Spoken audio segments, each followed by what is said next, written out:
So this is at least the government's fifth set of proposals on public order in the space of 2 years, making the same claims about the latest set of proposals as they said about all the last ones, and they keep coming back again and again, making all the same claims again and again, making all the same promises about what this legislation will achieve as they did about the last one and the one before that. This is Groundhog Day.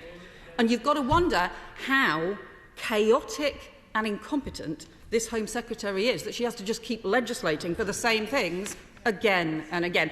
Now, you can see why Conservative ministers might be worried about an organised minority of people causing disruption, people who want to protest against decisions made by the Prime Minister, who ignore all normal rules and have no respect for everyone else, causing serious disruption to the nation, to the government, lighting skip fires from Uxbridge to Selby, and causing chaos in our public services, our transport system, our economy and our financial markets.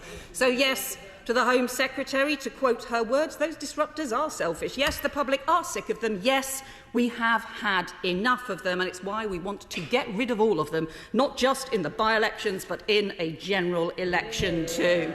And you can see why the Conservatives are so sensitive about extinction and rebellion, because they're now, as a party, so addicted to rebellion, it's taking them to the point of extinction. They should stop inflicting this chaos on everyone else. They brought forward 2 new bills on public order in the last 2 years, 2 further sets of entirely new proposals that they brought forward in the House of Lords halfway through their passage, and then today's statutory instrument.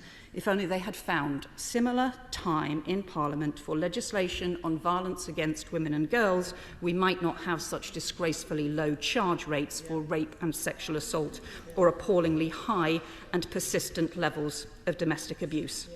But instead, Mr Deputy Speaker, we've just got the chaotic repetition of the same debates, the same promises about legislation again and again. It is total chaos.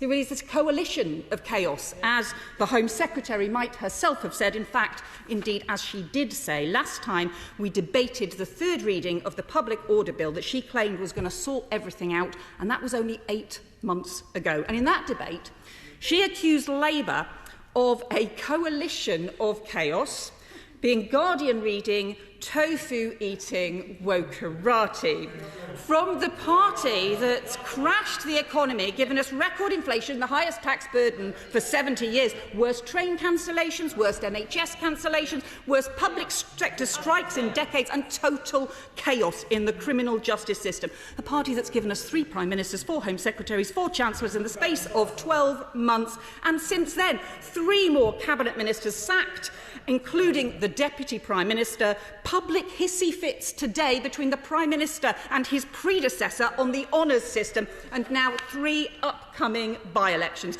So no, they are definitely not a coalition of chaos, not least because any internal party coalition they ever had has clearly collapsed.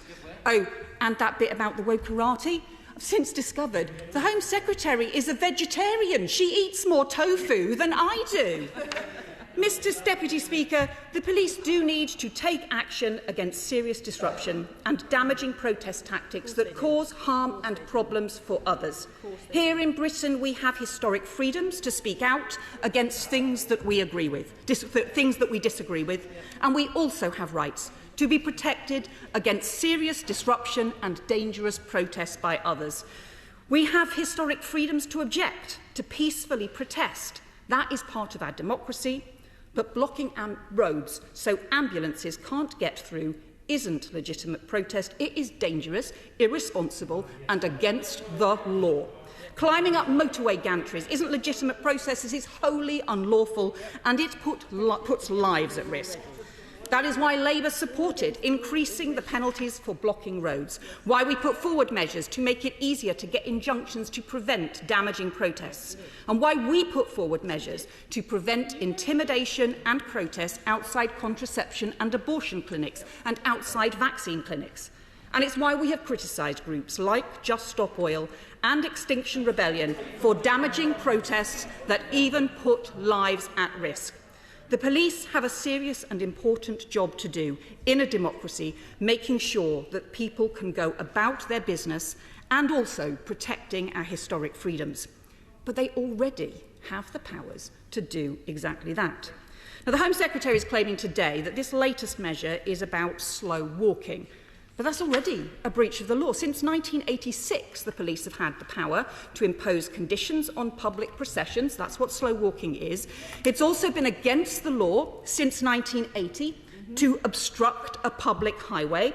And indeed, the policing minister said last month himself, he said, the police are using Section 12 of the Public Order Act 1986. Following recent disruptions in the last 10 to 14 days, the roads have typically been cleared within 10 minutes. And the Met have just said this week that they're putting in conditions from Section 12 of the Public Order Act has encouraged protesters to exit the highway within minutes.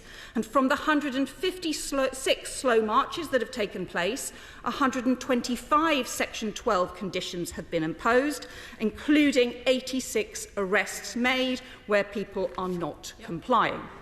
And the Greater Manchester Police Chief Constable has also said, we have the powers to act and we should do so very, very quickly. But instead of working with the police, so they have the training, the resources and the support to appropriately enforce the law, the Home Secretary just keeps coming back to Parliament, waving another bit of legislation to chase a few more headlines and distract people from the fact that it's this government that is hell-bent on causing chaos and disruption for the British people. They brought a statutory instrument before us today, claiming that it is to clarify, but instead it makes the law even more confusing. They failed to bring it in through the normal parliamentary legislative processes, legislation that can be scrutinised and amended, and heaven knows we've had enough primary legislation where they've had the opportunity to do so. The bill, for example, refers to normal traffic congestion now being a significant factor. Well, what does that mean? Does that mean if there are roadworks causing a local traffic jam and some protesters happen to cross the road, they can be arrested for the traffic jam? Yeah. It redefines serious disruption to instead mean everything which may be more than minor, which may. Does the Home Secretary really think anything which may, only may, create more than minor noise, for example, should be able to be banned by the police? Once again, this is not about the seriously disruptive Just Stop Oil protests, which are rightly already against the law. Instead, what it is doing is giving the police the power to prevent any and every campaign group protesting outside a local library or swimming pool that is about to be closed because it may be a little bit more than minor. And this makes it harder for law-abiding peaceful campaigners who want to work with the police to organise a limited protest, something we should all want people to do, all for the sake of the Home Secretary getting a few more headlines. She says she wants to defend free speech and our pluralist free society very robustly indeed, just only if it is speech that she agrees with and only if it isn't too noisy. And once again, instead of focusing on the damaging disruption, where all of us believe it should be stopped and where we want to see the government working with the police to sort things out, instead the government is simply making it possible to go after peaceful protesters and passers-by instead, even though that is not the British tradition. So this is a Home Secretary who's now so obsessed with serious disruption because she and her party are busy creating it. Party that's become addicted to causing serious disruption in politics, in our economy, in financial markets, in workplaces, our transport system, our NHS, our public life and our communities. And has no idea what stability and security look like because they're too busy seriously disrupting themselves.